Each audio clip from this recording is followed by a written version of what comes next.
love to see. Okay. Drivers, start your engines.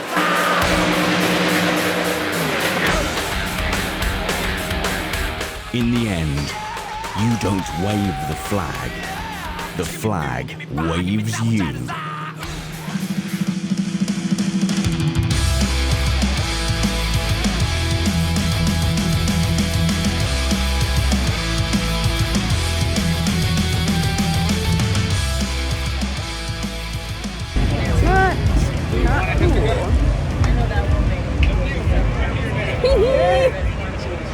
We're on a car.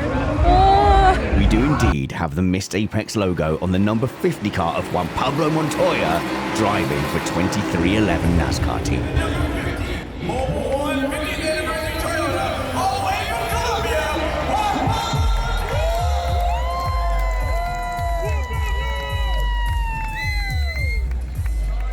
Well, we followed from the UK after our interview with Juan Pablo Montoya. We followed him all the way out to Watkins Glen for NASCAR. So firstly, in a way, you're representing all us guys in our 40s. How are you going to approach tackling those young guys out on track? Honestly, I don't think about it. I don't think about it too much. I really just focus on driving the car. Honestly, I want to do a good job for the team, a good job for Mobile One, and see what it brings. You know what I mean? It's actually... Last time I drove a Toyota, I was racing IndyCar, so it was back in the day. And I felt pretty good with the car. I actually felt it was easier to drive than the last car. Gonna go out there and go, it's either gonna be, it's not too bad, or I'm gonna go, oh, shit, you know, but we'll see.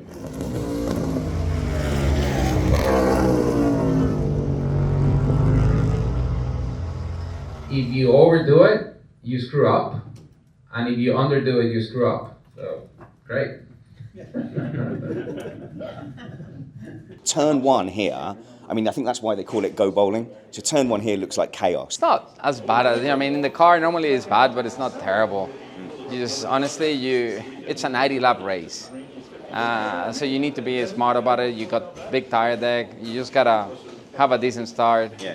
I mean, I've done this for too long, you know what I mean? So I'm gonna go out there, drive the car. If it's good, we're pretty decent. And if it's bad, I need to sit down, look at it. Good thing with 2 practices, you know what I mean? I'm gonna go out, run, and say, okay, you need to work on this, this, and that, and I'll work on this, this, and that. And the second practice, okay, we're better. What do we need? And then go out qualifying, and hopefully we don't suck too bad. Montoya was asked about his fitness routine in the press conference. His answer started out patiently, and then, well... When I was driving, I didn't do anything. I go to the gym now. It's true. You know, we're racing every week. I go to the gym every time I'm at home. I go for like an hour and a half every morning in the gym, and I do a lot of shifter cards. The shifter cards are killer. I mean that thing will tear you apart, and it's good fun, you know. And I play golf a lot, walking, and I do quite a bit. You know what I mean? I'm always been a big guy, and always gonna. You know what I mean? It's like I'm not 25, and when I was 25, everybody said I was big. So what do you expect at 48? Come on, get a life. I did a bit of sim work, and the physics of the car are very real, but you forget how big the car is. I mean, you don't get the heavy feeling of the car in the simulator much. You know what I mean? You feel kind of the limit of the car, but when I left the pits, it's like, I'm going, oh my God, forgot how this feels. But it was fun. I did the first outlap, I was kind of careful, and then I said, just get on with it and see what happens, and it was fine.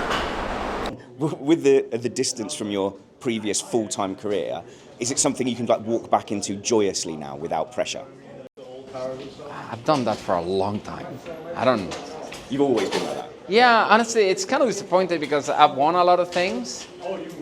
And I always said, you know, the day I stop, I'm going to look back at what I did and it's going to be amazing. And honestly, I couldn't care. Last time you were here, I think it was a different format. So have you done the stage racing and the green checkers? No, but we used to do plenty of cautions. Yeah, I mean, we used to get a lot of unwanted cautions. Now, you know, with the stages, I think it's a little better. And for me personally, I think it's good because it's like you're going to do a run.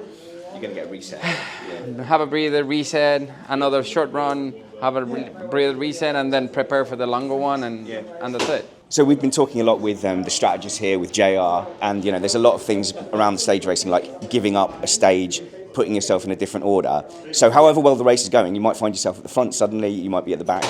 Yeah, but that's very NASCAR-like. So that's the thing with NASCAR, it's very unpredictable what you do, how you play it. You might play it thinking you're going to win the race, and you might end up in a horrible position, or you might think you're in a horrible position and everything lines up to you. So honestly, take it as it comes. With NASCAR, you can, it's not like F1 that you start and if you're quick, you just lead the whole thing and go home. Here, doesn't work like that. With the ages of you and your son's racing in F3, I mean, there's a very real possibility that he could get an invitational here one day and that you're sharing the grid with your son. But we share the P2 car now, so that was pretty cool. I haven't raced against him properly. That might be Yeah, you're in the same car for that, though? Yeah. So is there pressure for him, like, oh, I better not wreck Dad's car? No, I'm the one that used to screw it up. Brilliant. Thank you so much for your time, and good luck. Thank you. Wonderful to speak to Juan Pablo Montoya in person, but we are guests of 2311, so we're going to leave the comfort of the air-conditioned media centre to stroll down the Hauler Road, I think that's what they call it, to go and meet up with the team boss himself. Delighted to catch up with Steve Lalletta, the person who's making this all possible for us. Firstly, thank you for the invite back to Watkins Glen. We've had an incredible time at the NASCAR fan experience, but everywhere we've gone, people are talking about Juan Pablo Montoya. So it's a massive coup for you to get him in your 50 car. Yeah, it's been great. I mean, I knew once he said that he was excited to do it, that he would come here just to have fun. And he's been smiling the whole time and having a great time with the crew, and seems to just be enjoying it, which is what I hoped would happen. And then obviously he's bringing a lot of exposure to Mobile One and our team, which is a nice bonus. Yeah. Are you getting any sense of what the other drivers are making of it? So we've seen some press conferences, and every single one mentions Juan Pablo Montoya. So he's still very much a name and a known presence in the sport. For sure. NASCAR driver Daniel Suarez is asked if he's excited to meet Juan Pablo Montoya. He instantly smiles. To meet Juan a long time ago, an amazing race car driver. Something I like about him is how versatile he is. He drives everything, or he used to drive everything, from Formula One to NASCAR to prototypes and things like that. So an amazing talent.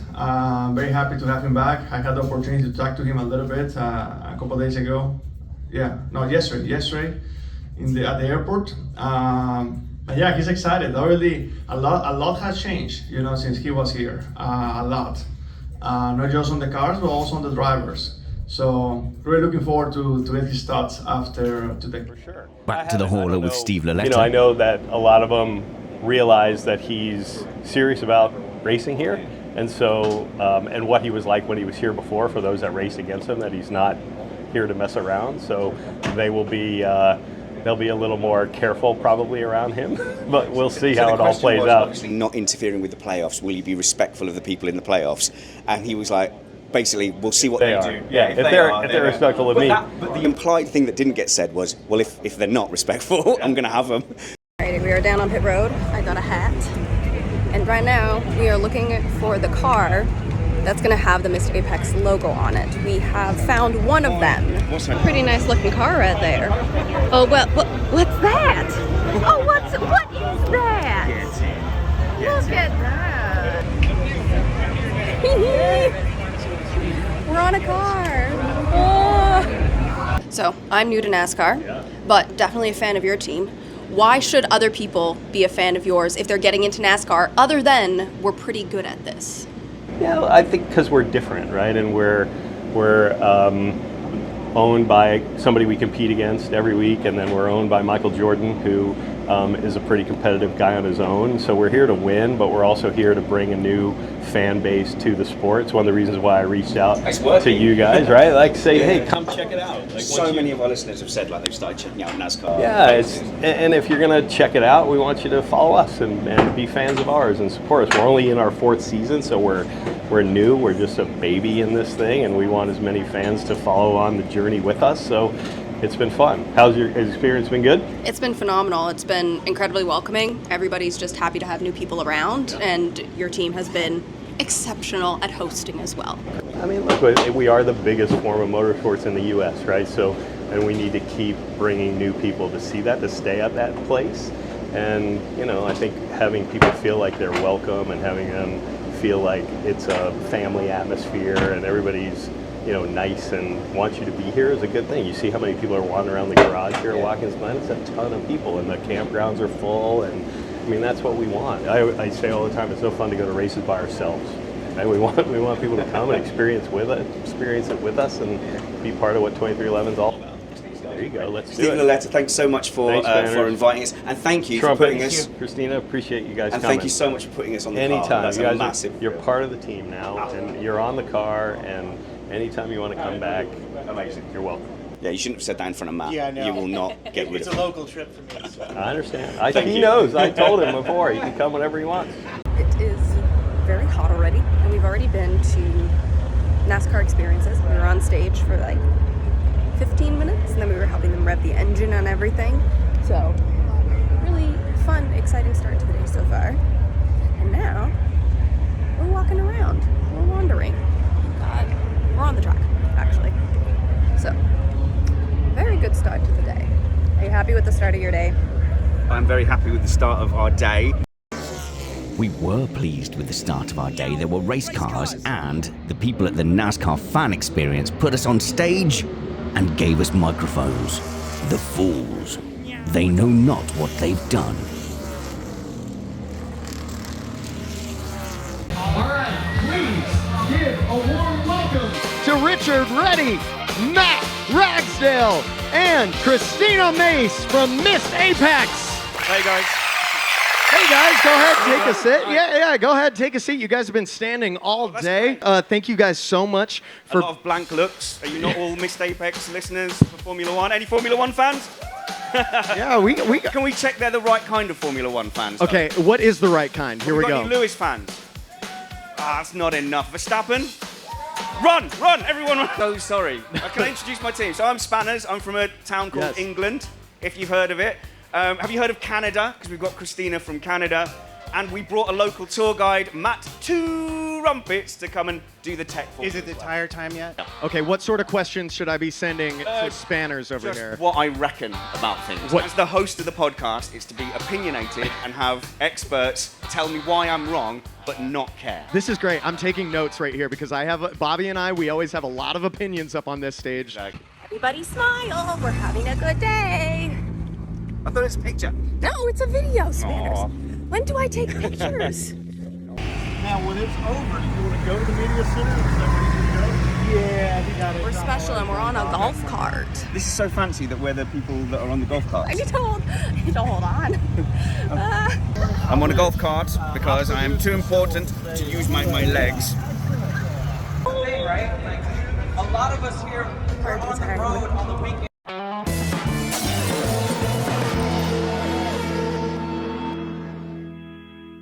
Well, it's the end of a hot day on Saturday, so we've watched some NASCAR qualifying. We got to sit in some various places around Watkins Glen, going down to turn one, watching them dip, and about to watch some Xfinity cars, which is kind of like their version of Formula 2, tumbling down into that turn one. So hoping for some safe chaos. But crew, what did you make of that first day, your first day of NASCAR, Christine? It's very fun, very overwhelming. I have many questions, some of which are, We might know some. well, how the heck does their qualifying, not their qualifying, Typical British. I went online and I looked at NASCAR 101, and it's supposed to answer my questions, but instead it made me more confused over how their points in the playoffs work. Oh. Because they say, oh, it's set back to 0, but also they still keep them. And Yes. those phrases don't make And sense. if they roll a 7, they obviously the robber comes and has to, take some of their resource cards. It's confusing actually. I don't know the playoff system, but what's most confusing to me is you've got drivers on track that are out of the championship, but they still get to mess with people that are in. And all there is a little yellow stripe, which may as well be a target, because it's like, here's a yellow stripe. I have things on the line. You have nothing on the line. Let's go. Yeah, well, you think too. Because there's much more of a history of team tactics in NASCAR. When we went to Darlington, I think we saw that with Reddick being held up by one teammate so another teammate could get a win and be in the playoffs. So I do wonder, what the unwritten rules of those conflicts are. And then they have the cut rounds too. So it's not every round that you got to worry about. It's specific ones where they cut, 4 at a time? Yeah. So it's this American, I don't know if you have it in Canada, but it's the American obsession with everything has to come down to the last second. It has to be dramatic. Explaining to people that if one team in England is 30 points clear in the soccer league, they just win super early, and then the rest of the season is just, a bit of a dead rubber. But you will not tolerate that in America. So they've got this playoff system, I think. But as far as we're concerned this week, we're not doing the championship maths or the run-in maths. No. How did you find, rolling into the pits, being down at turn 1, and we were off at turn 10 after the boot as well? Yes, it's great that on a Saturday it's actually quite quiet. Yes. I'm not used to that. Yeah. F1 used in the olden days. F1 used to be just as quiet on a Friday. No one cared. Friday, it actually was well, why would you go on a Friday? Whereas now, not only is it essential viewing, but now we have to have sprint qualifying and all that kind of stuff. But it is much more welcoming here. We were literally, you could smell and touch the tyres. But you shouldn't. I won't tell you what they taste like. Well, you got told off last time you occupied, this is true, an hour of the tyre engineer's time on race day. Strategist. No, you also got, that's JR, who was on the show before, but you also got told off for taking up Frankie the tyre guy's time as well. No, I didn't. I got told. I didn't. No one said a word to me. In fact, he introduced me to the other tire guy, and we had a really lovely conversation. A very long conversation. But yeah, the access is brilliant. They're so welcoming. They want you to see the teams. Yeah. But so for example, Formula E just wants to entertain you from the second you get there. Well, certainly the London E-Prix did. But even then, you don't get the sort of access that you get here. Mm-hmm. Yeah. Yes, the access here it's really, really brilliant. And it's also nice because you can tell that people don't mind you asking questions. They don't mind you going and saying, hey, I would just like to talk about this. Whereas in a lot of other series, it's very much, no, these people are working and you let them work. But big day for us as people. So you got an interview in with the regular season points champion. Do you call them champion? Points champion. Okay, so that's how it's listed. Don't call him the former champion. That's, I would say, I'd heavily advise against that. But he was cool. He was great to chat to. He was nice. He was very laid back, very just chill, relaxed. It was a comfortable couch to sit on. Helps. That always helps. So it was really good. Although the Red Bull hit me midway through the interview, so I went from being kind of groggy to just I'm very awake. Look out for that. So we'll run that interview then after this conversation. But you can tell we're buzzing. We're having a great time here. And I think for me personally, getting to meet Juan Pablo Montoya. I know you're impossibly young, so I don't know how much Juan Pablo Montoya means to you. But to me, it's if you'd have told me as a 20-year-old, you just got to wait 24 years and have your knees fade. But if you're patient enough, you will be there. And I touched Juan Pablo Montoya. But the whole paddock's really excited. Every question from the press is about Juan Pablo Montoya. They're talking about it on the TV. So it's obviously great coverage. And we got to gain collaterally from that. Yes. But that was did I seem calm enough talking to him? Yeah. Yep. Oh, really? Because on the inside, I was oh my God, it's Juan Pablo Montoya. It was so great. So we're going to watch the Xfinity race here. We'll try and get a little bit of footage of that because I think we're allowed. We'll head down to turn 1 and then we'll roll some interviews now and then we'll check back in with you after the race and tell you what we thought. And I hope that will convince some of you to check in on the odd NASCAR replay or even stay up a little late to watch them live. Some countries have better geo-blocking than others if you want to catch a NASCAR race. Well, we're here with Tyler Riddick, and you just won the regular season. How is that feeling so far? For us, it was a bit of a grind to get there, but it was really, really nice to be able to just close the gap over the summer stretch. I would have definitely, I wouldn't have necessarily predicted it the way that our year kind of started off. We just had enough races that had bad finishes that we'd really fallen behind the first 3 or 4 cars in the points. So for us to be as consistent as we were the last 7 or 8 races in the regular season was really, really cool to be able to cap it off like we did. Nice little bit of a recovery and get that momentum going heading into the playoffs, essentially. I mean, it really has felt like, I don't know, since 600 or somewhere back there in the spring, early summer, we just really started eliminating the bad races. And even when we have mistakes during our day, we still able to get back in the top 10, top 5. Michigan, I mean, we won, and we had a tough pit stop, came out last for that last stage, so we've just been finding ways to get back to the front. Would you say that was your favorite race, or do you have another one, a moment that sticks out throughout that regular season? I think Indy's another big one. Ultimately, we came up one spot short of winning the Brickyard 400, but I mean, that was another race where we had a loose wheel. We had to come back down pit road and start dead last on lead lap at a place where it's, you know, been claimed to be so hard to pass. So for us to drive from 30th back up to the lead, or back up to the front anyways, was really cool. That's definitely an exceptional thing to pull through. And then now you're going into the playoff season and into round 2 of it. Are we looking towards a different risk-reward assessment, or is it still kind of the same headspace of goal for win or bin? Right now, I don't think we're in that spot. I think where people can get in trouble is when they get to the playoffs, they feel like they got to take it to a different level, start racing with a different intensity. I think for us and our team, there's really no reason to do anything different from how we got here. You know, week in, week out, we were able to outpoint the rest of the teams at the top of the series. So we just keep doing what we've been doing for the last couple months. It's worked so far, so might as well keep at it. Exactly. It's very, very good way to do it. And at Atlanta, it looked like a really good, clear, focused drive. Keeping that mentality here, even though it's a slightly different, it's a road course this time instead. Yeah. You know, that was just another kind of weekend, right, where we weren't necessarily our best, but you know, the only thing we missed out on was the stage points. We were just outside the top 10 in both of the first 2 stages. But we understood what we needed to get out of the finish.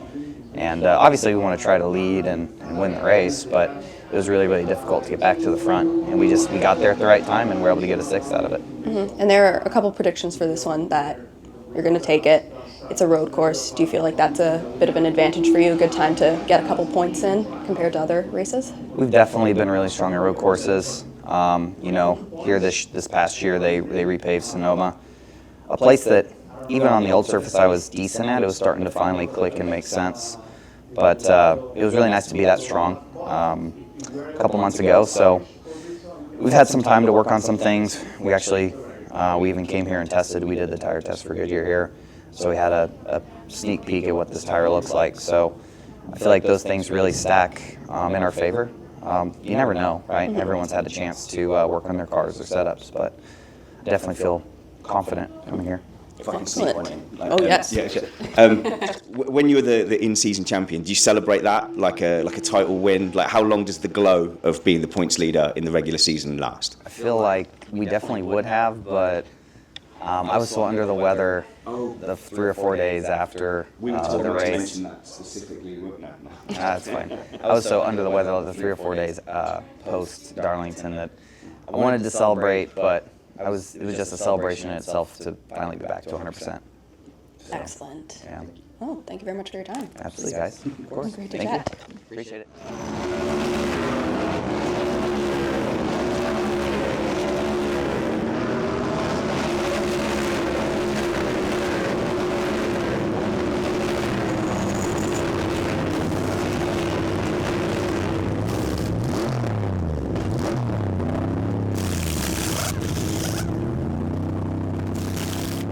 One of the most interesting things we've found since we've been watching NASCAR, because me and Matt, we're kind of veterans now. We are veterans. This is our second race. But second race, so we know everything. But one thing that we're experts, blew us away was the pit stop. So we're very pleased to be joined by the pit stop coach, Shippy. How's it going, Shippy? It's going really well.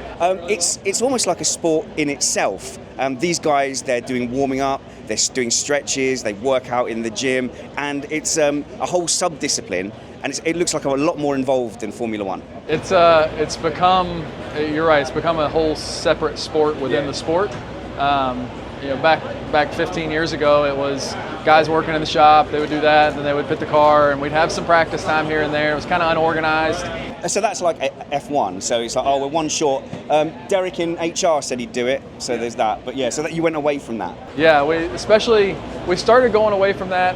We kind of cut down on pit crew members. We went from 6 men to 5 men. So things had to get a little more athletic. And then when we went to single lug, it really went that route. So now it's just really evolved. I mean, we have a full-time strength coach in the shop. We have a full-time ATC in the shop. Yeah, you've got a great gym up at... a lot of stuff goes into it. Now these guys, all they do is this. This is what they live and breathe, and we practice several hours during the week. They work out. They have workouts they have to do. They have recovery stuff they have to do. They have stuff that they're doing at home to make up for this. So. But everything's big and heavy, so you spend a lot of time with them just bulking up, eat your potatoes, lift them weights. Yeah. So our performance coach has a master's degree in high performance sports from a university in Australia, and it's very science-based training now, and the technology in our gym is stuff I never thought I'd see. And you've got to do it on a baking hot day. They're sat there like in all their fireproof gear, and the guys get really pumped up for it and like congratulating themselves on a good one and on a bad one. I don't want to tell tales in front of the boss, but I saw at Darlington, you know. Just the feeling and outlet of emotion if something doesn't go right, like they're so heavily invested. There's got to be a psychological and sporting side to it as well. Absolutely, it's a lot of mental drain, and a lot of this is mental. There's a lot of people that can do it, but a lot of people that maybe aren't mentally capable of doing it because there is a lot of pressure involved, and we try to push towards, it's a one-team aspect here, and we really thrive in that environment. And so when you fail and something doesn't go the way you want it, you're not just letting yourself down, but you feel like you're letting down everybody else. When's the movie coming out? Like The Pit Guy, But is there a lot of competition for these places? Oh, it's a ton of competition. And you got to think there's only 40 jackmen on pit road, so there's 40 people in the world that do this, and there's a lot of people that want to do it. So there's always somebody knocking at the door. So there's always people that we're bringing in. We're bringing in people that played college sports. We're doing all this. We're evaluating them. We're trying to pick who we think is going to be the next person. Is that like a draft? Yes. It's a lot. So we have one guy that's dedicated to finding those people. We have a recruiter that goes out and looks for these guys out of college. Well, I'm imagining you now with the new recruit saying, well, what do we have here? Do you think you've got what it takes to be a pit stop guy? Yeah. It's funny because a lot of people have no idea this is even a route they can go, right? So that's a big part of it, is getting the word out and saying, hey, this is an option. If the NFL doesn't work out for you, if Major League Baseball doesn't work out for you, like, come and be a pit guy. Give it a shot. It's another form of professional athlete. Yeah, it is. And that's kind of what it's evolved into. And we still have some guys that are from those old days that have just worked to stay in the sport, and they're still thriving. Real quick, I noticed when I was at Darlington, after each pit stop, it looked like the footage got reviewed. Is that your job, or does somebody else do that? Yeah, so we have 2 coaches on staff, me and another guy that helps me out. One of us always go to the racetrack, so after every stop we'll go down to the box and review that video, make sure there's nothing glaring that we need to fix. If it's small things, kind of help the guys tweak them. Try not to do anything drastic during the race. We don't want to compound issues, obviously, but if there's something small that we can give them some tweaks and some insight into, then we will after each stop, and hopefully get better as the day goes on. Well, more work for you guys today with the extra car, so good luck, Shippy. Thank you. Have a great race. Thank you, much appreciated. Yeah.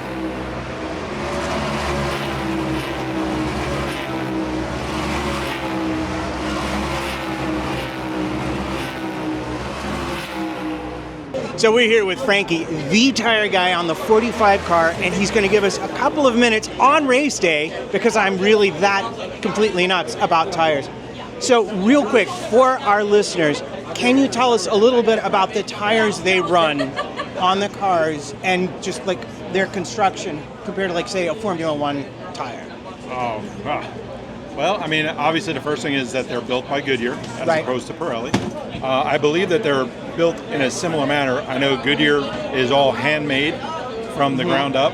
Yeah. So that means that they build their own tread, the actual tread, that's the compound and stuff like that. And they actually do also build all the sidewalls and all the belts that are in the bead and all that stuff. Right. We interviewed Jensen Button last week, and he talked about the belts being different. Are they steel belts, nylon belts? No, they are Kevlar. Kevlar. Okay, cool. I've seen your tires. You put a lot of markings on them before they go out. What are those for? So generally we'll do the set designation, what set tire it is, because we get 8 to 9 sets of tires here. So we'll put, obviously, each number will be numbered for sets. And then I also put marks for where the tread wear pins are so that we can measure them new. And then once we're done with the run, we'll remeasure them again to see how much wear there is on the tire, to whether we have too much camber, not enough camber, too much air pressure, not enough air pressure. All that can be figured out through the wear of the tire itself. And so real quick, can you explain what you do when the tire comes off of the car after a run to get that measurement precisely done? Because I've seen it and it's very cool. So what we do is that we get to play with fire. We have a torch and a scraper, and we'll heat up the tread, and we'll actually scrape off all the dead rubber or the picked up rubber that comes on the tire when they slow down. And then we'll take our little depth mic and we go and measure each one of the holes to get our measurement. Okay, last question. And I feel like I deserve an award because I saw you do this yesterday after practice, and I took pictures of the wear holes. And were those the fronts or the rears that looked like they were really wearing a lot? Actually, those were the rears, and the left rear was getting the most abuse out of all 4. And then it was the right rear, the left front, and then the right front was basically just along for the ride. It was picking up rubber. All right, if I had another hour and a half, I'd ask you how you use tires to help the drivers. But I'm afraid it's race day, and Steve is looking worried over my shoulder here. Frankie, thank you so very much for your time. Thank you very much. We finally get Matt away from the tire guys, and it's nearly time for the race. Just a quick photo op for the drivers. How tall are you? 5'7". Ah, damn.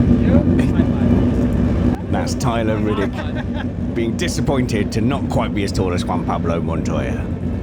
But we get into race time, and that's Matt taking pictures of tires, of course, and Cristina being very ready with hats, ear protection, and water. I have none of those things and suffer greatly for it. It's not a pit crew member who's helping Juan Pablo Montoya with all his final checks in the car. It's his son, Sebastian Montoya, F3 driver and teammate in LMP2 to Juan. And I tell you what, this young man is such a delight. Spoke to him for 10 minutes about sim racing, and he lived every second of this race with his dad from the pit box.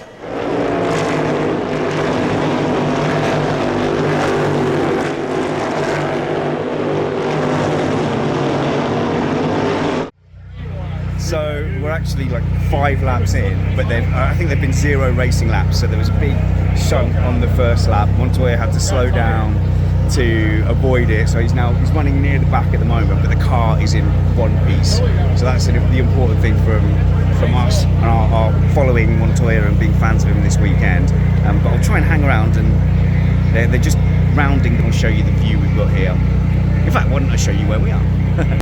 And we've got the 50 garage there. So Cristina's up next to Sebastian Montoya. We'll be hanging out here with Steve and Davis. And here they come around now. They're still under caution, I think. Oh, it's green, it's green.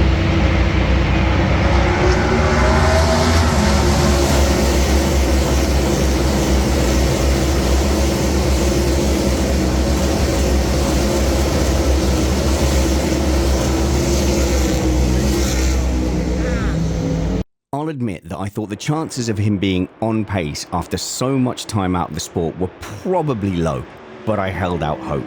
Those hopes were immediately validated as after an admittedly terrible qualifying from all the 2311, he started making his way up the pack.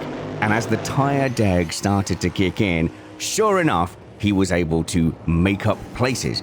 Then, it's complicated, but as the stage was finishing, he gave up the stage, gave up those places by pitting early. And then Juan Pablo Montoya was running in the top 10 of a NASCAR event and fighting and scrapping and actually just looking like a top driver in the series until disaster struck. Now, I'm not saying it's because Matt put off the tyre guys, but a big blister ended up boiling away in one of his rear tyres, and he ended up just going down that top 20. But it was a fantastic result for Juan Pablo Montoya in terms of pace and competitiveness, and it definitely looked like he was having fun. It looked like the fire was still in his eyes and in his belly.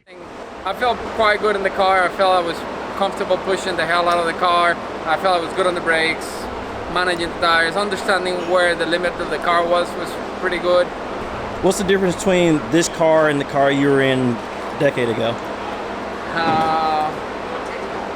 The feeling is very similar.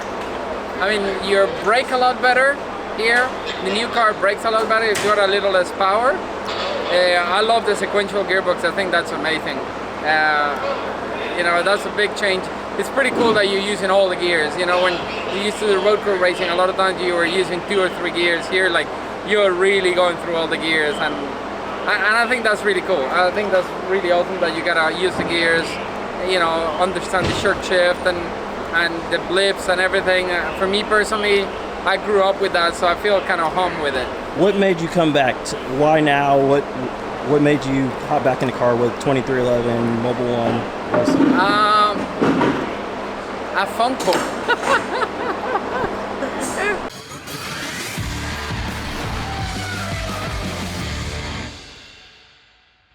Well, I have to say that was a pretty amazing Sunday and a pretty amazing trip. I hope we got across to you what that was like for Missed Apex and what that meant to us. And I hope that we can convince you to check in on our friends at 2311. So massive thanks to Steve Laletta, to Mobile One, and to NASCAR for being so accommodating. And it didn't stop there. The NASCAR media guys gave us access once we got home to have some really interesting interviews. So I'm gonna play a bunch of stuff actually after this. I just wanted to pop in because I'm in the editing suite now, and I know that because I see the analytics. I see you noping out after 30 minutes when your commute has come to a natural end, or you've fallen asleep, or that's just how much Missed Apex content you can take. But I would say treat the second half, if you tend to listen to us for half an hour or so, treat the second half as a separate episode, because there's some really interesting chats. We got to speak to Chad about, Chad Siegler, about the international reach of NASCAR, some really interesting comparisons to what F1 has done and what they're doing differently, and how you can go and see NASCAR type motorsport in Europe. We also threw Matt at a tech guy at NASCAR. So we had Brandon Thomas, exposed to Matt Trumpets, to talk about why they made the decisions they did for their Gen 7 car. And then we also caught up with a lovely fellow called Bill Green, who has been in and around Watkins Glen since the dawn of time, for a long time. And quite a lot of their F1 history was discussed in that balcony conversation with the delightful roar of Xfinity in the background. So I think these are all interesting chats. I'm delighted to bring them to you. And we're going to start off with some of the silliness from the stage show. So they put us on their F1 fan experience, the NASCAR fan experience, to talk about Formula One. And as you saw in the intro, you're just listening to the audio? No, go and check out the video version. We all got to wave starter flags to get the engine revving to start off the race day celebrations. And we had a really cool chat up there with their hosts and with their production team were so nice and looked after us. So I'll play a little bit of that and then, the NASCAR interview. So chill out, relax. This is the kind of thing that you can have on for your commute, for your second commute, or for lunch or dinner. Make the whole family gather round and listen to Spanners being excited about NASCAR. Because why not? Because F1 took another 4-week break. I'm so mad at you, F1. All right, here's the things. See you Tuesday? Yeah, Tuesday or Wednesday. We've got midweek content. We're going to catch up with Mike Caulfield as well for a peek into life in the paddock. Ta-ta. Here's past Spanners on a stage with a mic. So I'm curious, you guys, your first race was at Darlington not too long ago. What was that experience like being at that racetrack? Because it's incredible. Oh, goodness. So, we think, coming from, the V10 era of Formula One, and you've got the screaming Formula One cars. So 20,000 RPM. Yeah, and they would go exactly like this. you got that kind of noise, and it's been a bit ruined now because it's like a V6 with a hybrid engine. V6 hybrid. It's really quiet, so you don't need earbuds. And I've never been to an oval, so generally, an F1 car comes past you and then it disappears for 2 minutes. At Darlington, it was a wall of noise. Yeah, well, we were very lucky where we were because the team that invited us, had the first pit box. And so when 311, by at full speed, side by side into that race, it was just, you could just feel it all the way through your whole body. And they come through like a herd. Oh, yes. yeah. A herd of cars, and the air hits you, the sound hits you, your whole body vibrates. Water glass tips over, and you're like, sorry about that, crew chief. So I would say one F1 car beats one NASCAR. Sorry, but the herd. Oh my goodness. It's like the Peloton in Cycling. So is that kind of what turned you? Can we say that you guys are now NASCAR fans? Have you been turned to the dark side yet? Where we stand on that? Start with Cristina, because you're the newest inductee. Well, this is my first weekend, so I haven't actually seen a proper NASCAR race. We stayed and watched Xfinity yesterday, and that was a fantastic introduction. It was exhilarating, exciting. Everybody kept switching positions, and it was, my big thing is I love rules and regulations. I watch with the rules and my highlighting and my notes open, and so it was very fun to all of a sudden just have all of this list of, I didn't know you guys would just stop on track for a red flag. Oh, yeah. That was very jarring, but it's really exciting to just have all these questions and get to ask them and get answers. What was y'all's entry into Formula One? How did you get involved, and what track should I go to if I want my first time track? Well, my getting into Formula One and motorsports in general, complete and utter accident. I was on a date. Don't ask me his name. He was incredibly forgettable. I don't know what he's doing now. But he was saying, I'm interested in Formula One.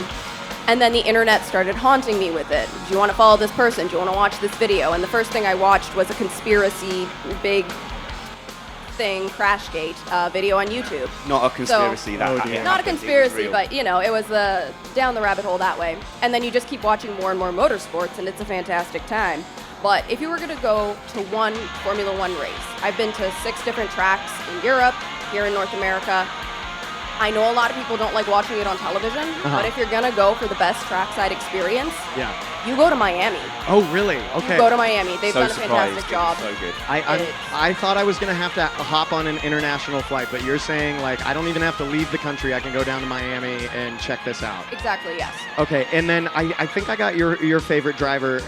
Which driver should I be rooting for in this whole Well, it depends. series? Are you nice or are you evil and wrong and bad? Okay, here's the thing. I think that sports at the end of the day, it's entertainment. Yeah. And entertainment wouldn't exist without a villain. So I root for the villains. You're on the dark side. No, but in sport, you can use hyperbole and you can have a villain and a bad guy. And I love having someone like Schumacher or Verstappen or Vettel, and they're good enough to hate them. Sure. And they're good enough to make your hero's actions, much more. So at the moment, the clear villain is Verstappen. Okay. You've put yourself on that side of the thing. But I think that's important. So here's my thing: is yes, while I root for the villain, I also root for an underdog. So I need an underdog bad boy. I don't need the one that's at the top of the game. Charles Leclerc, isn't it? That's the underdog right now. Yeah. Oh, look Okay. at him shaking his head. He's angry. I'm taking all these notes. Charles Leclerc, definitely. That's the underdog for this season. I think Piastri might end up being a bit of a bad boy in the end. A bit of a dark killer. So. Well, yeah, he showed his true colors. You said, nice, dude. You're nailing it right now. You got your Capri Sun and your Busch Light. There's nothing. Are you mixing them together? Oh no, I see. Oh, okay. I couldn't see the little one down there. So I got it. Perfect. You don't know which one he's giving the child. This is America. Again, you were talking about our strict rules. That's one of our strictest rules. So coming up, this is a big weekend for you guys. You guys are here at Watkins Glen, but you also had Juan Pablo Montoya on your show. Oh, my God. Were you nervous for that? Oh, my God. It's the best interview ever. You guys know Juan Pablo from his NASCAR, and we know him from Formula One, early 2000s. And if I say to you, when we spoke to him, he was just as Juan Pablo Montoya as you would want him to be. Yeah. It was just incredible. His attitude to everything is, it is what it is. You know, just absolutely no bull rubbish. Yep. And it was just great. It's like, you know, you meet a sporting hero and he's exactly what you wanted him to be. It was fantastic. When you're prep, because we get to talk with a lot of drivers, and I always find that, you know, I do all this prep and I want to ask these drivers about these things, and then they get up here and we throw it all out the window. What were you wanting to ask Juan Pablo Montoya, and did you get to ask all the questions that you wanted? How did that go? I got railroaded, right? So the drivers, we want to ask about the things we see on TV. Yes. And then one of the guys on our panel is a karter, Alex Van Gien. And all he wanted to talk about was the curb at turn 1 and the track limit. And that's when Mr. Montoya's eyes lit up. And I'm like, we've got 15 minutes. He will spend all of that talking about turn 1 at Watkins Glen. Yes. Yeah. And I actually had to go, I don't want to talk about turn 1 at Watkins Glen. I want to talk to Juan Pablo Montoya, please. Yeah, we found that out. All of our drivers, you know, they do this. This is their lives. This is their livelihoods. And you could ask them about one part of the car, and they could talk about that part of the car for hours on end, which is something I love. Go ahead, Yeah, Trumpets. well, if you talk to any driver for any length of time, it's always tires at the end of the day. Yeah. Tires and fuel. That's it. You know, Yep. It's a very narrow universe, I guess, when you're driving the thing.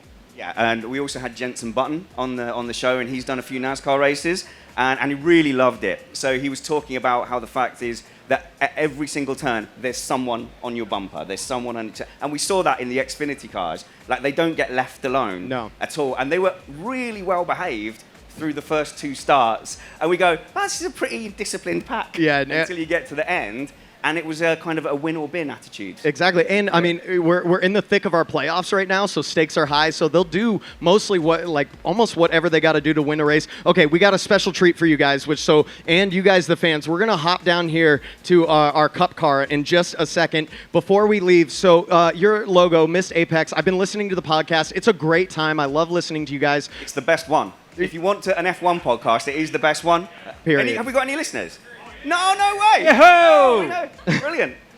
So, 1, where can we listen? And then 2, you guys are going to be on the number 50 car today. Your logo is on it. We're on the 50 and 23 Missed Apex podcast, visible on TV. Before we put our mics down and we hop on over here, because you're on those 2 cars, is that who we're rooting for today?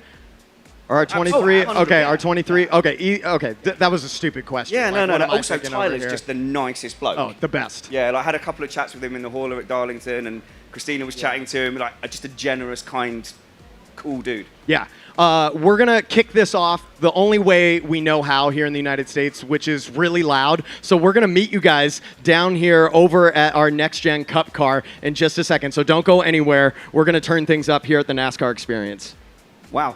Thanks for listening to some random F1 Thank you very pod. much. Cheers, guys. That's great. Hello.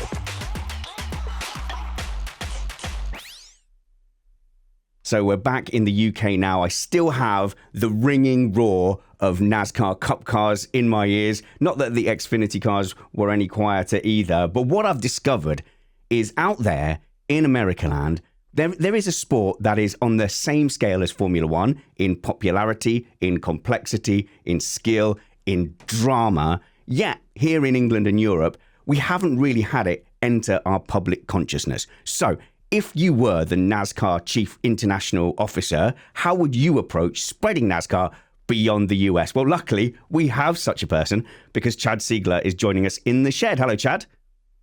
Hey, great to see you guys, and thanks for having me.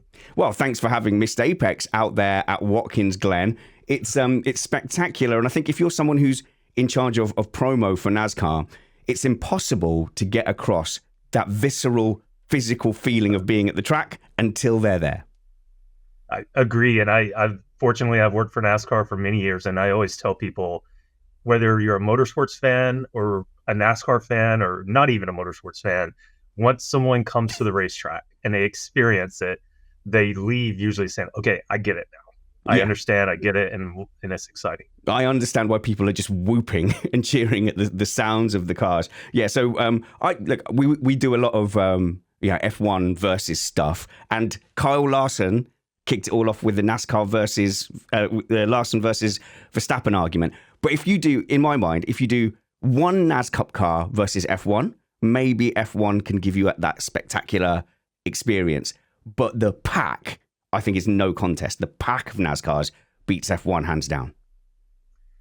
And that's what we're about. You know, we tell people, you know, kind of jokingly that we're a full contact sport, right? Yes. And I think what fans really like about NASCAR racing is that side by side racing. And I tell people the next time you're driving down the freeway or the highway and, you know, you're 3 wide getting, you know, just going down an interstate, imagine doing that with 40 cars at 200 miles per hour and the focus and attention that's needed.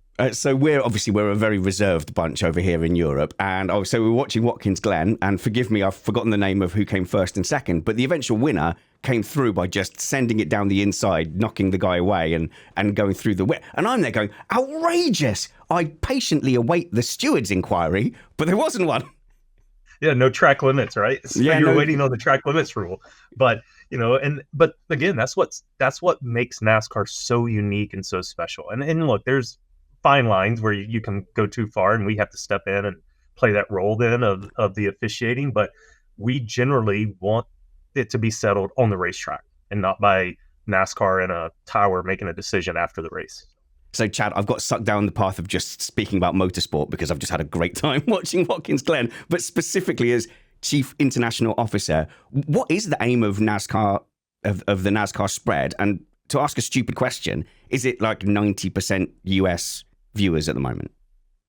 No, it's a great question, and it's a question that our team works on. It's something that our team works on every day. So what a lot of people don't realize is we do have a department that's dedicated to growing the sport outside of the United States. Like we know historically people view us as Americana, right? But we also know that they're just like you saw. There's a passion for our style of motorsports and our style of racing, and I think our job is to expose additional people to that. And the more we can do that, the more people can find our style of racing and enjoy it. And I always tell people, I never view it as NASCAR competing against any other form of motorsport. Like, I think anytime a motorsport is successful, it only helps us all. So our job, you know, we have a team. I've fortunately been in this role for a little over 5 years, but our role is to get out there and tell that story through multiple approaches. You know, a lot of people probably don't realize it, but our philosophy is that we like to take and create individual racing in a specific region. So we have a NASCAR series that races 13 times in Canada, 12 times in Mexico. We just launched a series. We're in year 2 of a series in Brazil. And then for you, we're going to get you taken care of, as we do have a series that races 6 to 7 weekends in Europe. Right. Interesting. So what is that? Has that already started? Yeah, so we are coming up toward the end of the season. Our series in Europe is over 10 years old. We actually, 2 years ago, I wouldn't say set an attendance record, but set a record for us, 41,000 people at Brands Hatch for a NASCAR race. And that's kind of how we look at it. We want to be able to give people the opportunity to go experience NASCAR racing in their home country or home region. And if we do it right, you're going to create local stars, you're going to create local teams, you're going to create that local infrastructure of mechanics and engineers, and you want to create those local champions. And then along the same lines, if you have a driver, and I use Europe, for example, if you have a driver that one day says, hey, my dream, instead of going to race at Monaco, is to race at Daytona, that we can provide a pathway for them to get there, right? So that's kind of the general approach of how we do it. Now, we can talk in a few minutes at, you know, what are we also doing with our Cup series and to continue. Yeah. Well, I was going to say, like, I was just looking that up. So that is the Whelen Euro Series that's racing at Brands Hatch. But what if you got the herd of NASCARs to go around Silverstone? What would that be? You know, if you'll commit to be there, we'll work on that. But if NASCAR Cup cars go to Silverstone, yeah. I mean, the thing that struck me about going around Watkins Glen and the road courses is, I know it's becoming increasingly used to the road courses, but it was fun to see these cars that when the philosophy of the car isn't designed for road courses. So, for example, it would hit the brake at turn 1 and you'd get flames coming out of the rear brake ducts because they're screaming in surprise. But I think increasingly the road courses are becoming a big staple of NASCAR. You know, so why not go and hit a big European circuit? Well, yeah, no, and it definitely has changed. I mean, if you go back in time 5 to 10 years, at one point, not that long ago, we had 2 road courses on the Cup Series schedule, right? And now you're pushing 5 to 6 to 7 road courses if you take the combination of street and our rovals, and you have a playoff race. And so that's the other thing that I think not only have our fans and drivers got familiar and excited about it, but I think it also allows us to truly crown, in our opinion, the most deserving champion, right? You're going to have guys, whoever wins the championship for us this year is going to at some point have raced inside a football stadium, inside a short half-mile track, on a street course, multiple road courses, super speedways, and intermediate tracks. So it's the ultimate varying schedule. Yeah, and I think definitely, I mean, if I can talk to you about the outside perspective from Europe of NASCAR, everyone just thinks of the big ovals and don't realize that throughout the season, even a short oval is remarkably different to the larger ovals. Somewhere like Darlington is a beast into itself, and then you have these street courses, and then you have the ovals where you also go into the infield. But I think that perception from Europe, we don't realize A, how varied the events are, and B, within an event, how much strategy and tactics there are. So is that an issue for you to kind of change that perception? I know it's wrong, but we just have, it only turns left is sometimes the perception. No, that's a fair question. I mean, and I think that is part of what we're trying to do. Anytime we go into a new market, part of what we have to do is educate people on what is NASCAR racing, right? And we understand that, right? There's a perception, if you haven't followed NASCAR, you've probably, even if you're a motorsports fan, you've probably followed the Daytona 500, right? There's certain iconic sporting events that people follow, right? So if that's the couple times you've tuned in, that's maybe what you're familiar with. But what our job to do is to educate the fan on just what you said. There is multiple formats of racing and the strategy that comes into it. What adjustments do you make to the car? Do you pit early? Do you pit late? Where's the starting spot? Are you starting on the outside, the inside? And there's a lot of strategy that goes into it. Yeah, I'm not suggesting that I'm helping you do your job, but I'm just saying the things that surprised me, for example, was the green checker where you have an enforced safety car period sounded ridiculous to me. And I had it in my head really that when it was too spread out, they go, oh, it's too spread out. Oh, somebody's just touched a squirrel in turn 2, caution, flat. But it's not. It's a really structured way of bringing the action back. People are awarded points at the stages, and it works. So you sit down there for 3 hours, but you know that you're almost watching 3 separate events, and the drivers can trade off between scoring points at one or the other. And you go, well, that is not the perception I had from the outside. Well, and what it also does with our stage breaks, and you said it with the awarding of different points throughout the event, it keeps, not that it wasn't happening, but you see it raises up the level of competition and the intensity. And, you see these in all forms of motorsports at the end of the race, you see the intensity pick up. What you see with us is you see that intensity pick up multiple times. Yes. Because of those stage points and playoff points. And, and look, we have it the way our playoff system works. You'll see each year that there's someone that misses out on the playoffs, but maybe it's 1 point, 2 points. And you start to think about it, what did stage 2 in the 3rd race of the season at Atlanta when I finished 12th versus 10th? That's the difference in being in the playoffs and running for a championship. So it's definitely helped us and served the goal. I haven't been converted to playoffs yet. You're gonna because you guys, you can't have a draw. And everything has to be decided on the last day with the final dramatic moment. So I think that's the last thing that you'll convert the Europeans on, I'm afraid. So we'll get you converted. Are you trying to tell me you did not enjoy the movie Cars in the final race of Lightning McQueen? Yeah, is that what you're telling me? All your sports have to have a dramatic ending, but no, we're just very used to we get to July in a regular season and then go, yep, that's just 4 months of dead rubbers. But look, it's a great question, right? And we have I won't call it a debate, but it's a discussion that still happens amongst some of our core fans, right? Of is it the playoffs, is it not the playoffs? And people can choose their opinion. I personally am of the belief, I love the fact that I know I can tune in the final race of the season and I'm going to see a champion crowned, that I'm not going to 3 races to go before the end of the season see a celebratory play a lap be done, right? No. It's not it's not a crazy thought, because I mean, obviously Abu Dhabi pay. It's a change. It's a change in mindset. Yeah, I totally get it. and F1 had a little dabble. I don't know if you'll have caught this several years ago, because the rights to host the last race, I'm sure, are very expensive, and they also wanted the title decided there. It was 2014, and they experimented with having special double points in the lot, and that lasted because that was so against kind of the philosophy. Again, I've strayed into just having a general sporting chat with you, but I would like to know, like, what is your kind of apart from getting international F1 podcasters to come out and be knocked off their socks, what are the strategies to kind of go, right, let's get the world looking at NASCAR? Well, first of all, like, what you did plays a role in it, right? Coming out and experiencing it and being that ambassador to tell our story. But we look at it from 3 or 4 different approaches.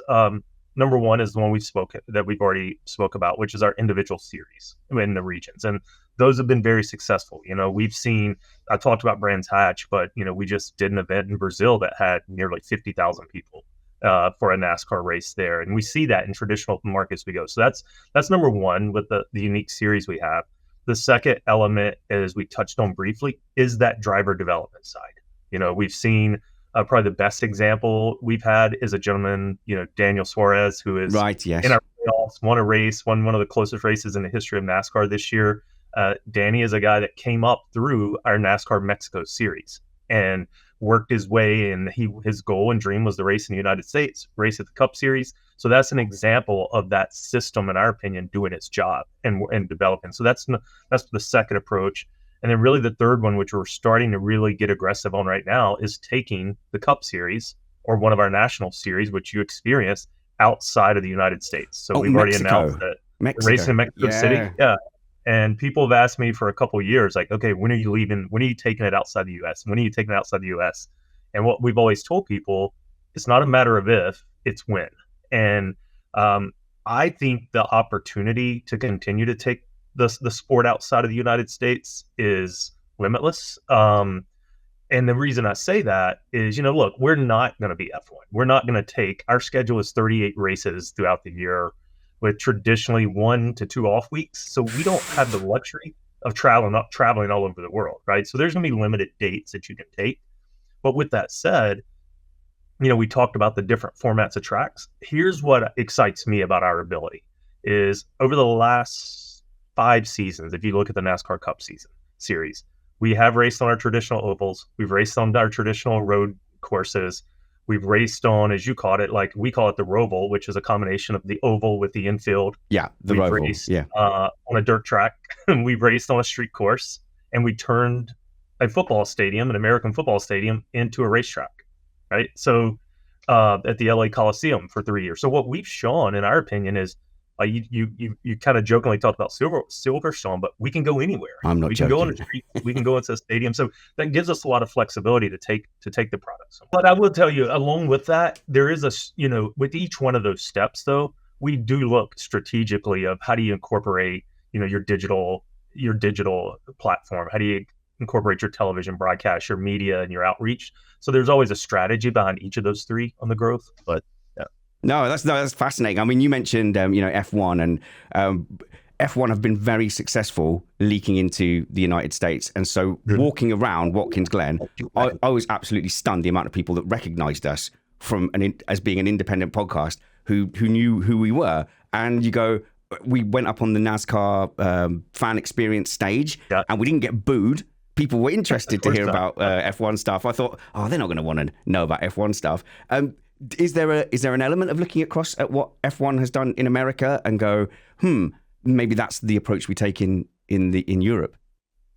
I don't know if it's necessarily that, but I think, as I mentioned earlier, like we don't view anything as a competition, right? But you do look at what have other properties done and been successful. And I don't think for our side, we don't look at just motorsports. Like, what are other sports leagues doing to be successful? What's their NFL in London, yeah. And and obviously, I mean, F1 hit it out of the park with the Drive to Survive program, right at COVID and everything. But I think you look at best practices from everywhere. But you made the comment about like people recognizing you and jokingly said not getting booed. That goes back to our belief. I mean, if you're a motorsports fan, in some form or fashion, you're going to have a passion for all types of motorsports. Maybe one's more popular than the other, and maybe one's your favorite, but it doesn't mean you can't sit back and enjoy them all. And I think what's been beneficial to us too, though, is we've seen an influx of drivers want to come over and experience NASCAR racing, right? You've seen Juan Pablo Montoya, you've seen Kimi Räikkönen, you've seen, other guys, and we talked about the Lewis Hamilton car swap years ago. I mean, and there's a crossover appeal that's appealing, that people are attracted well, to. Definitely. You've had Jenson Button doing 3 NASCAR races as well. And if you can get Lewis Hamilton into a cup car, you couldn't stop me from watching that. Yeah. No, and I think, you mentioned Jensen, and, you saw, I think you probably followed it last year, the experience we had with our Garage 56 project. Yes. Right? That's another international platform that put NASCAR on a stage where I think most people did not expect to see it. And then they saw the performance that came from it. And I think that opened a lot of people's eyes to say, okay, let's pay attention to this. Mr. Button was telling us that initially they had a white flag going round behind the car, which is like a hazard. You've got a slow hazard. And in the end, it was performing faster than the GTE cars. But yeah, I think, definitely people will follow the people that they already love into those series. And like with the NFL, because the NFL do a yearly now event, don't they, in London? And there's a huge amount of NFL fans now in the UK. So I think if you ever could get out to Silverstone, you're going to fill it, and you're going to make some new NASCAR fans for life. Don't worry about Europe and Spa. It's raining, it's wet there. Monza's got rubbish facilities. Just come to Silverstone first. I'll put that on the resume, right? That was your sales pitch. Well, we've already had some of our listeners say, they've tuned in and started watching the playoffs. And there's so many great personalities in NASCAR is my final question. That's what Drive to Survive really did with the F1 guys, is opening up the personalities. And you guys have just the same, level of personalities in NASCAR. Plus you have those wonderful driver introductions, which I wish F1 would take a grip of. But it's once people are personally invested in the stories of the drivers, that's when they start following the series. I totally agree. And it's we're fortunate that, it's always been about the driver and the athlete for us. And we're fortunate that we do have an engaging group. It's a colorful group. And you do. I mean, over that 38, 10 months out of the year, you get to follow that drama of your favorite driver and all the people he competes against. And you learn that personality, and they truly become like a family member to you. So that's something that's fulfilling. Chad Siegler, one chat of many, we hope. Thanks so much for dropping into the shed on Missed Apex. Thank you.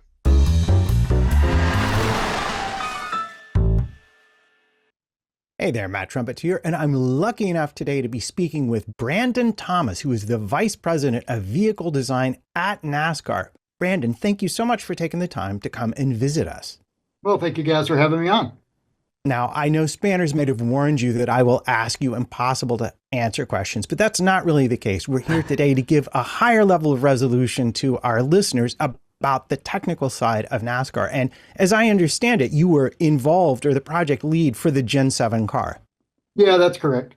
And in that role, could you just sort of tell us what you did, how big was the staff, sort of what was the budget? Give us an idea of how big a project this was for NASCAR. Okay, I came on board at NASCAR at the beginning of 2019 with the intent as my first project would be next gen, the Gen 7 car. And so as we started, really talking about how were we going to accomplish this, obviously you need a large design staff, you need a large analysis staff, you need capabilities in machine design, finite element analysis, vehicle dynamics, simulation, aerodynamics, then it moves on to actual prototyping and building of cars and track testing and development and iterations and things like that. And realistically, we're a sanctioning body. We aren't staffed up to do that. That sounds a lot more like a race team. So what we did was, our first step along the way in the design aspect was to partner up with a company that could offer us a lot of those services and be, somewhat, third party, independent party, a little more objective about what we had to accomplish. That became Delara. and we've had a great working relationship with Dallara. We had to teach Dallara everything there was to know about stock car racing and oval racing. While they do oval racing, obviously, with the IndyCar series, our version of oval racing, our version of racing in general, is nothing they were the least bit, familiar with, or I won't say competent, because they're clearly competent. It was just a big learning curve for them.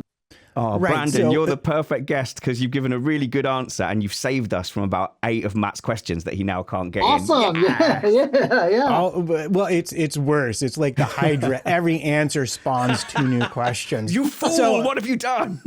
I've only got 4 more minutes, so let's go. Oh, wow. Yeah, you really have been warned about me, haven't you? I have. So immediately when you mentioned Dallara, I wonder, was the fact that Haas F1 works with Dallara and Gene Haas himself has a race team in NASCAR, was that part of that introduction? And following up on your technical partners, did you also have different technical partners for like the modeling and CFD and stuff like that, or did you run it all through Dallara? No, wow, that was a good question. I will hand that to you. You're encouraging him. Yeah, no, this is bad. This is bad. You're going the wrong way. So the racing business, as you guys know, is very small. Everybody kind of knows each other or knows about each other. And so the actual Dallara connection started with, I know Alex Timmermans from my time in Champ Car kart way back in the late 90s. Okay. So I knew he was at Dallara on the Indy side, and I just kind of reached out and said, would you guys be interested in at least talking about this project? We were canvassing, like I said, lots of companies and reaching out and just seeing who was interested, who wasn't. And some of the names that were interested were very surprising, I will say. Obviously, a few of our own race teams were interested, but then you get into where is the conflict of interest, and you have to try and stay. That's what made a decision like Dallara so easy, was they really had no affiliation with a race team at the time. So there was no chance that Group A or Group B or Group C were getting some big advantage out of who we chose. We were obviously aware of the Haas F1 connection. And it's really interesting the way that was working at Dallara in Verano, because it was completely segregated. When I would be over there with all my folks at Dallara, I was not the least bit involved in seeing any of the Haas F1 stuff. They would be in the tunnel, they would be on the simulator, they'd be doing, their things with their crew, but that crew inside of Dallara was actually segregated from everyone else. Well, that is interesting. And I'm curious, I know that Dallara has a U.S. presence. Did that play at all into your decision-making, the just simple logistics of having both a U.S. and a European location? Some of it did, certainly. When it came to how are we going to work together, there's obviously the time zone thing, and that was something that we just managed to work around by the fact that I do like to get up early in the morning. And Right. Luca and his crew like to work late. We have a similar issue here. Yes. So, there was a lot of overlap time where we were, on calls very similar to this for hours at a time. The U.S. base with also similar to this. Yes. I Yeah, just don't sleep so that I can talk to Americans. and the U.S. base certainly didn't hurt. And the fact that they are expanding manufacturing in the U.S., allowed them actually to help us on some prototype parts. Some things that we prototyped were done in Italy, some things were done in the US. So, they certainly had a very broad, I would say a broad list of attributes that we liked when it came down to the time to choose. Right. Before we move on, I know I will be in trouble if I don't ask. I'm assuming by the way you said it earlier, you're not allowed to tell us who else was interested in this contract. No, well, I won't tell you. It's not that I'm not allowed, but I won't tell you because, there were several companies involved that, somewhere down the road we may do work with. there are several companies involved that might be a conflict of their current interests that, they were looking to do, some different businesses. So I don't want to damage any of those relationships down the road. All right. So you were at the Gen 6 car and you came on to design the Gen 7 car. And these were some major changes that happened. You dropped the asymmetric frame, the rear overhang, the side skirts. How much of that was driven by realizing you were sort of at the far end of the Gen 6, what you could mine from it? And how much of that was driven by the OEMs wanting a car that looked more like what they were currently selling? And how do you balance those tensions as a designer? So obviously the OEMs were very front and center in the body shell and the body shape and proportions of this car. I will say another, and I don't like to name drop, but another person that was very big on. Oh no, we love that. Go right ahead. You're interrupting him. Quick, stop it. Jim France, the owner of our little company here, was very interested in getting back to a symmetric body, to getting back to more of a showroom, if you will, visual of the car. What we had evolved to, and I was on the team side, what we had evolved to with the Gen 6 wasn't as bad as what we had evolved to, 20 years prior with the old Gen 4, Gen 5 kind of stuff where, the templates weren't interlocked and there wasn't enough technology to inspect the cars and they were, grossly asymmetric in body builds and things like that. Oh, yeah. But the Gen 6 had worked its way into that. And a lot of that was due to the kind of vehicle dynamics of the way the car ran the ovals. It ran with a lot of yaw moment, restorative yaw moment.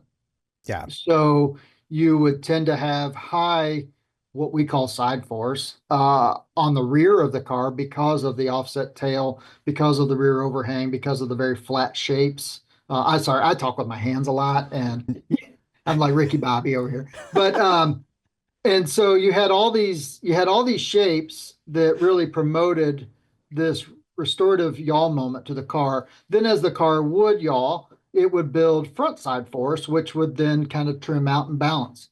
And that was a very integral part to how Gen 6 cornered, especially on the intermediate tracks.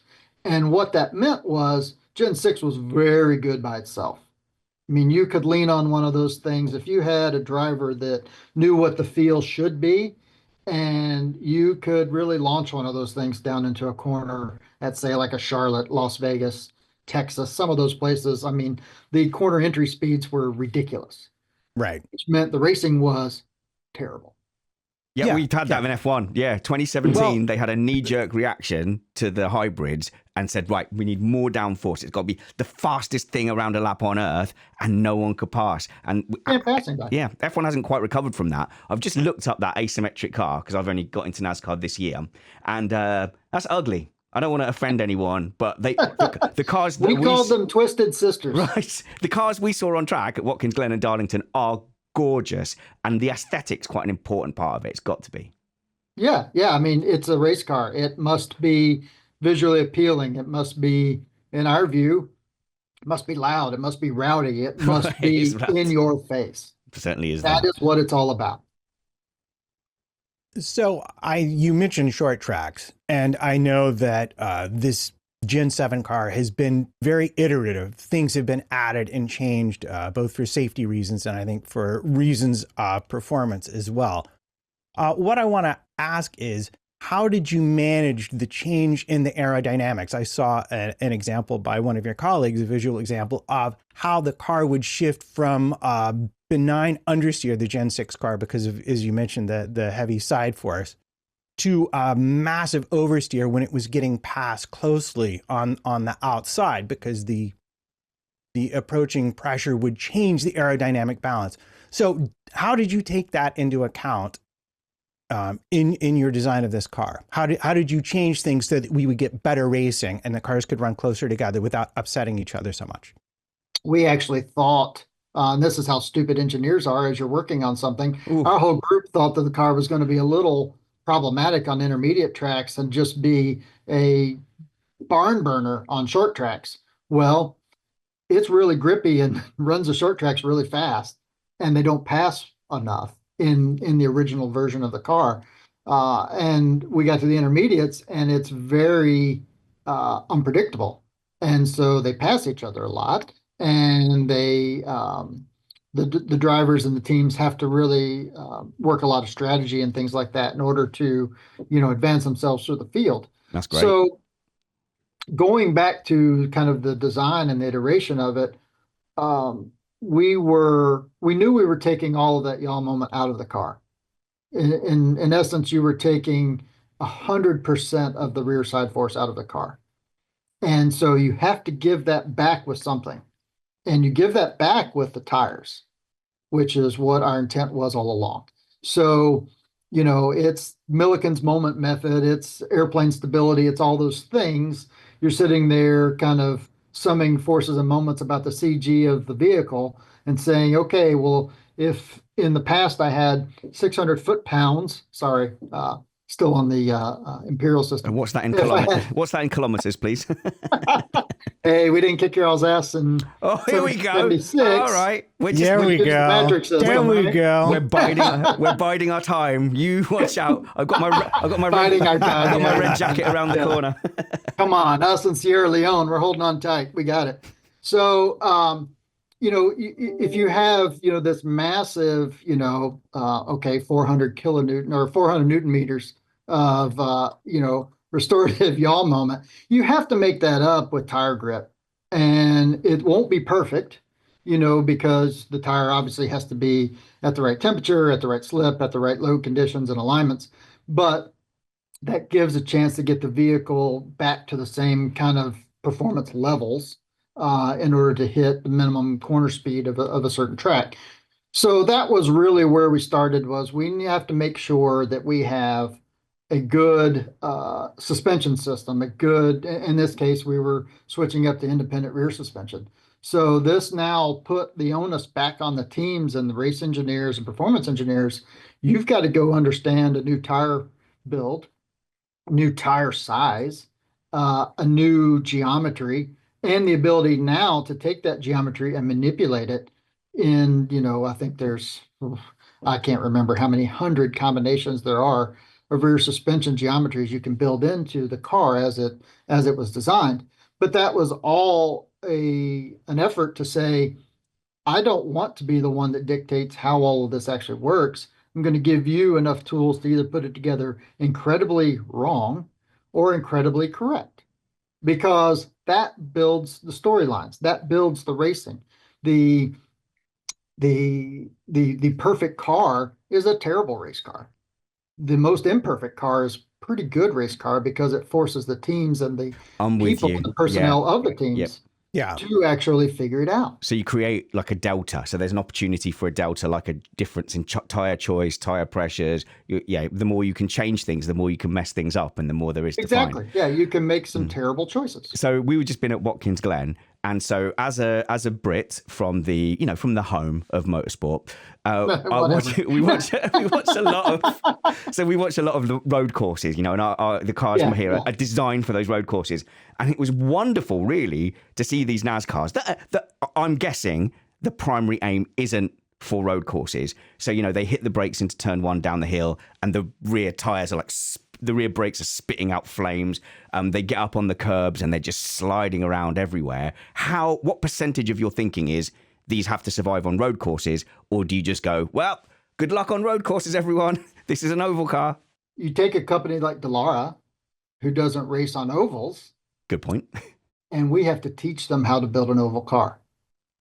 And I can tell you that the first one, P1, first prototype, was terrible. So we had to then go redesign P1 and redo a lot of the geometry to build much more kind of mechanical asymmetry into the car, from steering kingpin angles, from scrub radius, from all sorts of kinematic and compliance terms. We had to build asymmetry back into the car, which became P3. That was our running joke. There never was a P2. We redesigned P1 so much that it just became P3.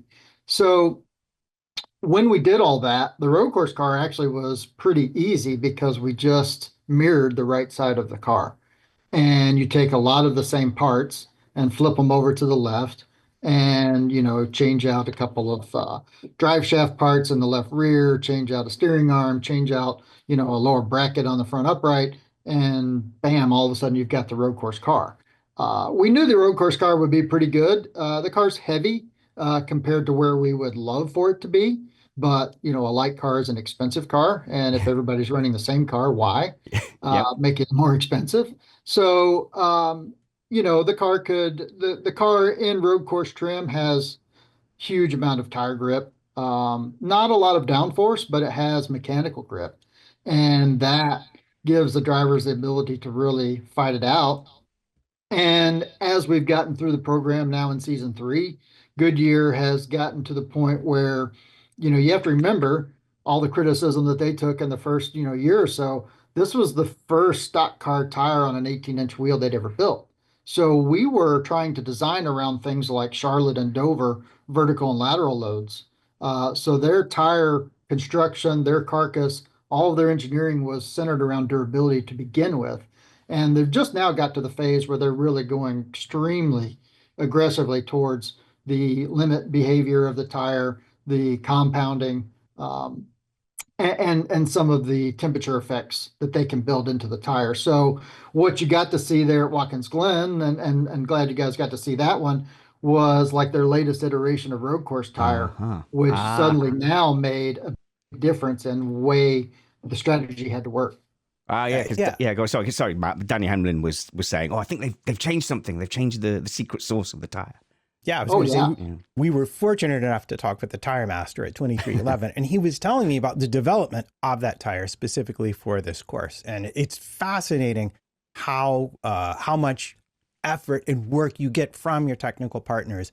I do want to ask, sort of as we come to the end of this discussion, two things. First of all, what do you consider a successful length of regulations for this Gen 7 car? How long do you think you can sort of spin this along before you're going to need to make a change? And then if you would just finish up by telling us, a lot went into engineering this car. Is there some part of it that you are proud of, especially if it's a part that most people won't talk about or won't know about? Like I would use the Formula One example of the hybrid power units being more than 50% thermally efficient. That's fantastic. They never really made a big enough deal about it. Sure. Yeah. So from a regulation standpoint, or I would approach that a bit as kind of a vehicle configuration standpoint. I feel like we have a very flexible platform to build off of. So if you think about the premise of next gen, we designed a modular chassis. It's modular parts. It's a lot of interchangeable kind of Legos, if you will. We spawned that into Garage 56 and went and ran Le Mans last year. Now, we modified it. Watched that. Don't get me wrong, we modified it. It was great, though. It was a beast. But, that was a sledgehammer that we took to Le Mans. It was great. Doing the whole car was difficult. Changing the car, modifying the cars, not particularly difficult. Great. Well, Brandon Thomas, thank you very much for joining us here on Missed Apex. And I hope in the future you might consider coming back for another just not at all lengthy chat. That's up to you guys. That's up to you entirely.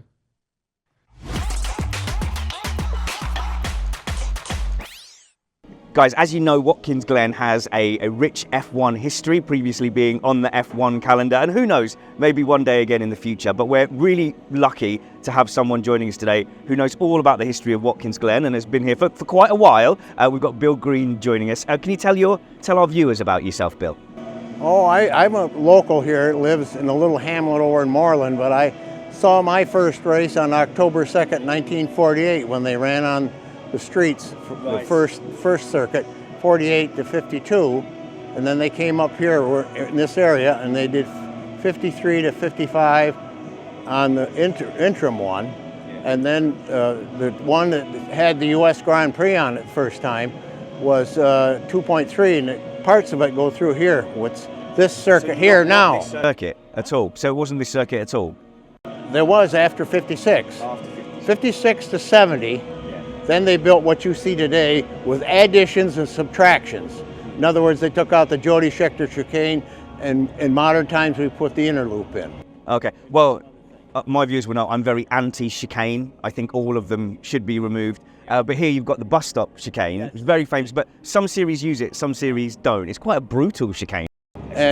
But you know, when it came time, we had 3 Formula Libre races to really get the feeling of international racing. And Cameron Argensinger was the executive director of the Watkins Glen Grand Prix Corporation at that time. And the first year in '58, we had Joe Bonnier in a Grand Prix car, which was a 250F Maserati. Then you had Phil Hill in a 401-liter Ferrari. Dan Gurney and Bruce Kessler were in Luigi Canetti Ferraris. And there was a good field of probably 25 to 30 cars. And Joe Bonnier and Phil Hill put on the show, and Phil Hill's car the brakes were put on it wrong and it wanted to spin. He took 2 trips off the road and finally bent something. So Joe Bonnier was the first one in the Maserati to go over 100 miles an hour. They did not use the chicane at that end. The old 90 they used. And the next year, the Formula Libre had a star, which was Sterling Moss. Yes. In a Cooper, in a Yeoman Credit Cooper, which he won with. But you had also, it was the USAC, United States Auto Club sanctioned race. Both of these two were. And you had midgets. And with Moss winning, and the little midgets there, it was quite good competition. And it also started out, when you come from the north, start to rain, then it snowed, then it got cold, and Moss said that was one of the coldest races he ever had. And the final Formula Libre in '60 had a star-studded class. Jack Brabham in a Cooper, Joe Bonnier and Oliver Jundebian in the Yeoman Credit cars, and you had Bill Sadler Special, which was a Chevrolet Special with 1 gear. Peter Ryan drove that, and also Bill Sadler, who was a Canadian, had a car there. And you had a Connaught, an ancient Connaught race car that ran with Peter Murdoch, and it was just great. And there was also a Kyriakos was here, the people that won Le Mans in 1960, 56 and 57 with David Murray. They had a D-Jag and a Cooper, and Roy Salvadori drove that, and Paul O'Shea drove that, and there was assorted cars after that. And of course, Sterling Moss came home in the winter in the Lotus. So in that time period though, when you were racing outside in the actual village or in the settlement there, if you look at Silverstone in that period, you wouldn't recognise it. It was hay bales, it was the guy with the flag is on the track, trying to wave it. Was it similar at Watkins Glen, so sat on your hay bales? I was to Silverstone in 1964 for the British Grand Prix.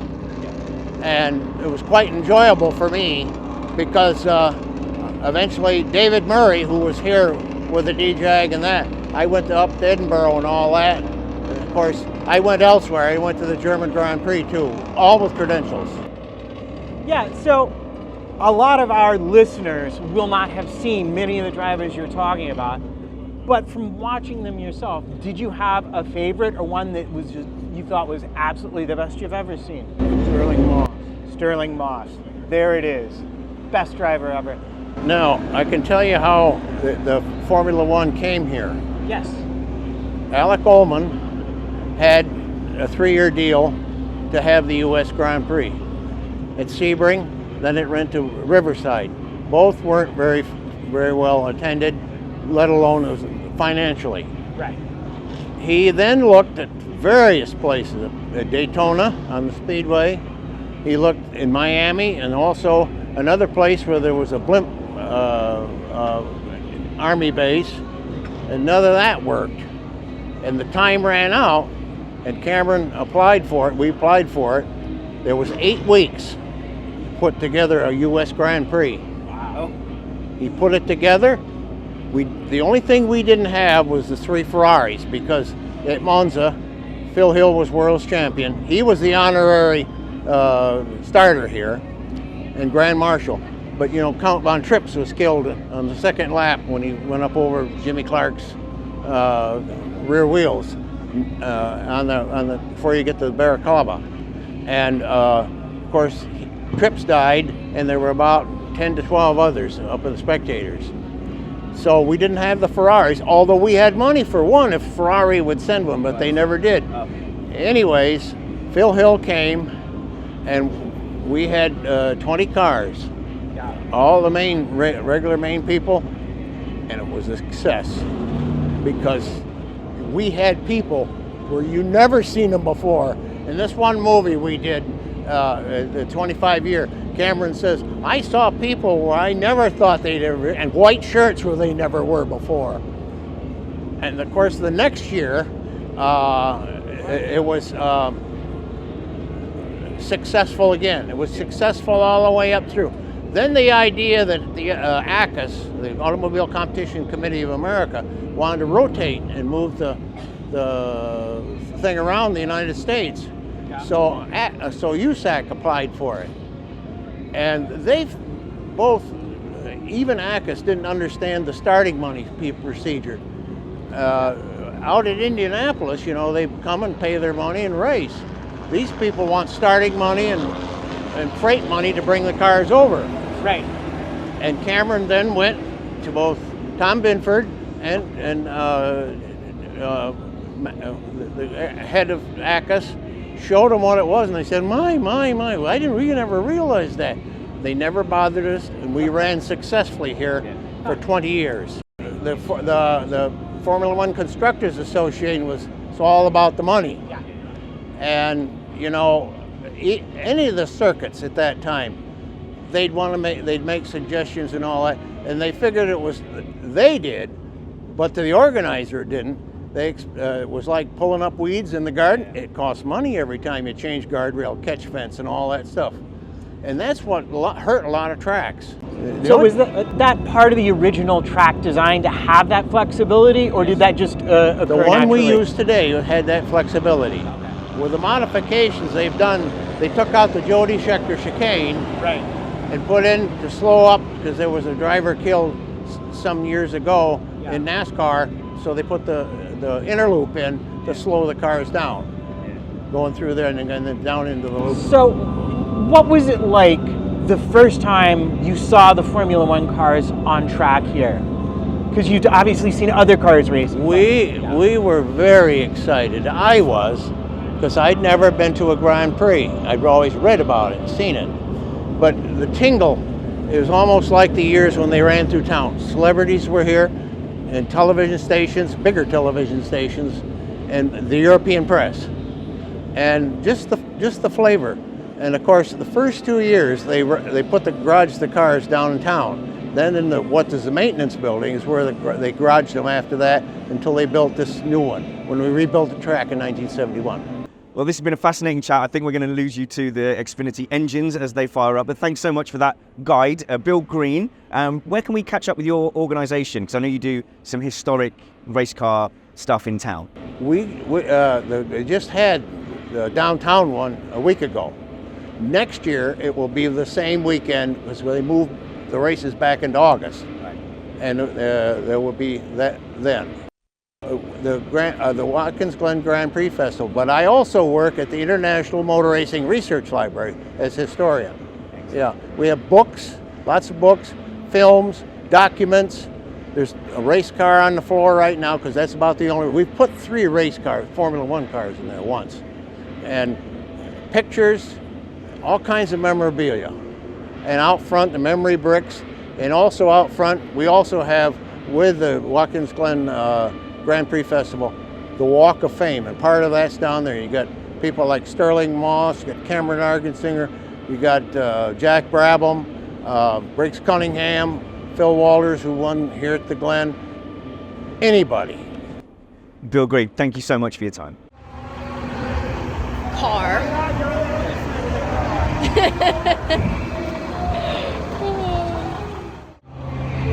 Spanners is slowly taking over the world, one track at a time.